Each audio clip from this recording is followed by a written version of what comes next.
आणि यानंतर बुलेटिनमध्ये बातमी आहे भुमरेंच्या मंत्रिपदाच्या एका किस्साची। मुख्यमंत्री शिंदे यांनी संदीपान भुमरे यांच्या मंत्रिपदाचा एक किस्सा सांगितलाय। भुमरेंना काय कळतं असं म्हणत भुमरेंना मंत्रिपद देण्यासाठी तत्कालीन प्रमुखांनी विरोध केला होता असा खुलासा करत मुख्यमंत्री शिंदे यांनी उद्धव ठाकरेंवर निशाणा साधलाय। भुमरेंच्या प्रचार सभेमध्ये शिंदेंनी हे वक्तव्य केलंय। तर आपण पाहतोय संदीपान भुमरे विरुद्ध चंद्रकांत खैरे असा सामना छत्रपती संभाजीनगरमध्ये रंगणार आहे। त्याच पार्श्वभूमीवर आता महायुतीचे हे नेते प्रचारामध्ये व्यस्त झालेत। मुख्यमंत्री एकनाथ शिंदे हे भुमरेंच्या प्रचारासाठी आले असता त्यांनी हा किस्सा सांगितलेला आहे।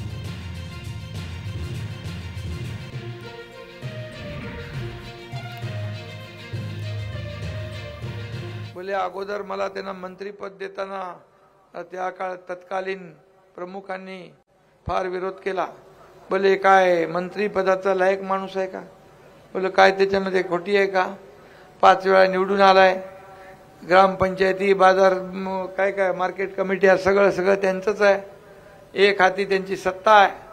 तुम्ही 2-2, 3-3 वेळा निवडून आल्याला मंत्री बनवले, याला का नाही बनवत?